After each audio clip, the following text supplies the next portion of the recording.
my friends are synths. So over the past wee while, I've been rearranging my modular system, selling some old modules that I don't really use at all, and buying or trading in other modules that I will hopefully make better use of in future. Now, as part of that, I picked up two specific modules that I want to talk about in this video today. They're not anything new, they've been kicking about for a while, but one of them I've wanted to get for a long time, which is IntelliGel's Rainmaker, and the other one was Akemie's Taiko, which it wasn't really ever on my radar, but I kind of stumbled upon it after watching videos, particularly Modular Melodies, who put me onto Akemie's Castle, and I kind of fell down that whole rabbit hole. But I found these two modules in particular to be a really inspiring combination, and I've been making quite a lot of music with them recently, so I thought I would share them, show you how I'm using them in practice to make tracks with them, and you know, you can see what you make of that. This video isn't sponsored whatsoever in any way. I did actually buy these with my own hard-earned money, so factor that into your critical evaluation. So I'll give you a quick introduction to each of these modules and explain what they do and how I'm using them. The first one is Akemie's Taiko, which comes from a wee company called ALM Busy Circuits. They make a whole host of really cool modules, like the Squid Sample. I've got a fair few of them in my rack actually. But Akemie's Taiko is an FM synthesizer voice, and it uses old Yamaha chips to achieve this. It's kind of like the wee cousin, I guess, of Akemie's Castle, which is a bigger, much more fully featured FM synthesizer, and to be honest, one that I'm considering getting a whole new case just to use. Now, Akemie's Taiko is marketed as a kind of smaller, more kind of fully formed, dedicated drum FM voice. However, I've found in practice that it can do far more than that. Specifically, it is incredible at creating these unpredictable melodies. Now, part of the power of this Taiko module is the fact that it has so many individual patch points where you can modulate the different parameters, one of the beautiful things about Eurorack in general. Effectively, what you can do is send a clock or some other kind of pulse straight into the trigger input of Akemie's Taiko, and then modulate the various parameters using LFOs, envelopes, and all that kind of thing. And with the right combination of settings, you can get these beautiful kind of evolving, glitchy, melodic patterns.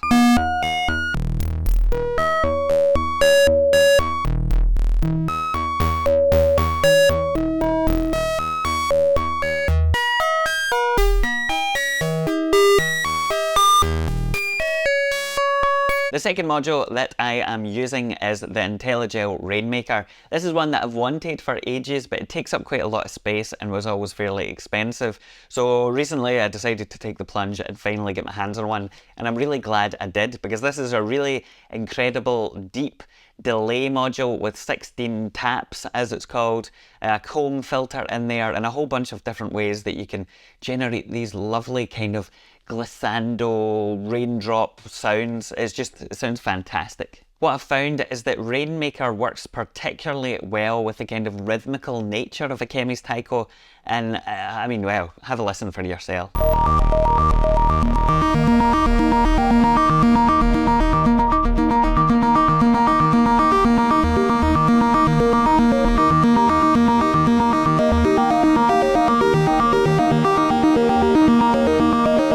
The process that I've been going through to create music with this combination is fairly straightforward. I'm sending a clock from my DAW via the ERM multi-clock, which is a bit of hardware that keeps everything nice and tightly in sync.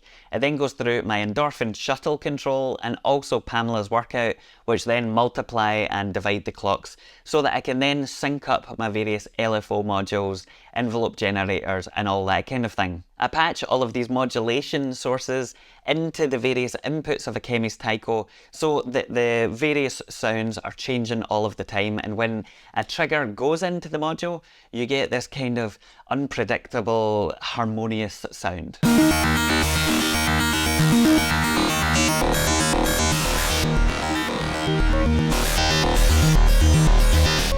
Well, sometimes harmonious, sometimes it's a wee bit glitchy, and that is part of the beauty of it. On top of all of the modulation that's going into the various patch points, from there I run all of the audio into the IntelliGel Rainmaker, find a combination of sounds that I like or find pleasing.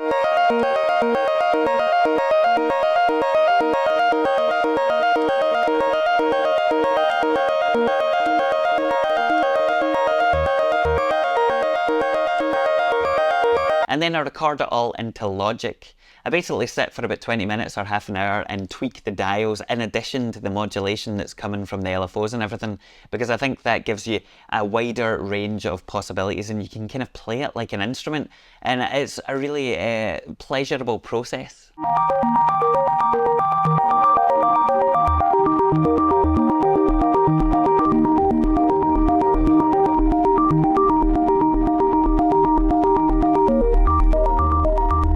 Once I've completed my session and it's all recorded into Logic, I go through and identify the bits that I think are most interesting and loop well, and I chop them up and export them into individual WAVs. For what it's worth, all of the loops that I've recorded and I am recording are all going to be uploaded onto Patreon, so you can go in there and if you like the sounds of this stuff, download them, use them in your own projects or whatever. You know what to do.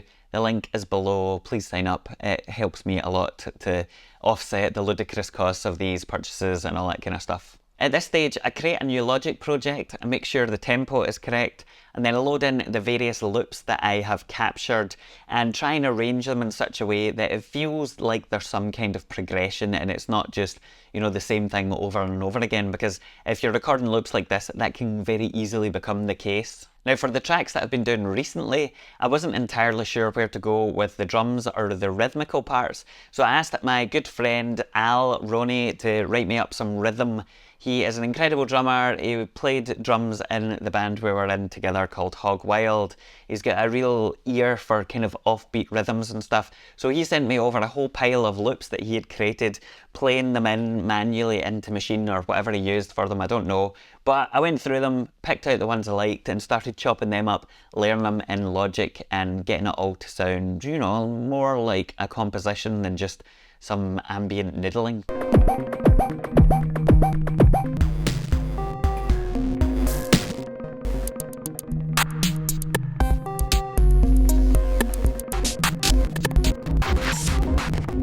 One of the reasons I got into Eurorack is because I wanted to be able to generate different melodies and rhythms and patterns and things like that I would never be able to program or come up with on my own. And it isn't always easy to find that, because I think you sometimes default just to the usual way of making music when you approach a modular system, and sometimes you just have to let things go and kind of see what comes out. And this combination does exactly that for me. It provides that kind of unpredictability that I was looking for. The nature of this process kind of reminds me of my experience with Soma Labs instruments. So things like the Lyra 8, the Pulsar 23, and also Ornament 8, which I've either done videos on or I'm in the process of recording, so go and look through the channel for that stuff. But those instruments in particular take a kind of non-linear approach to making music.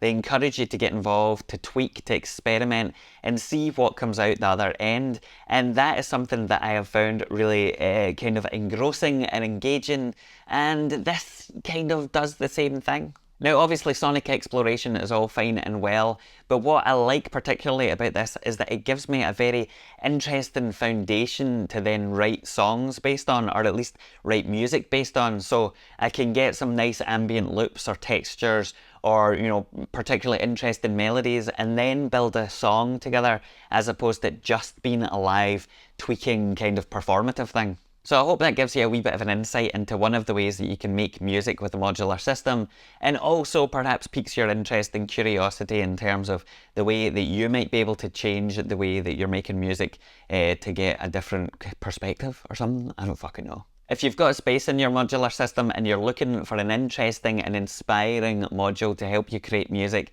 then I would highly recommend checking out Akemie's Taiko, particularly if you like that kind of unpredictable, generative style of making music. They go for fairly cheap at this point, and you can pick them up second hand as well.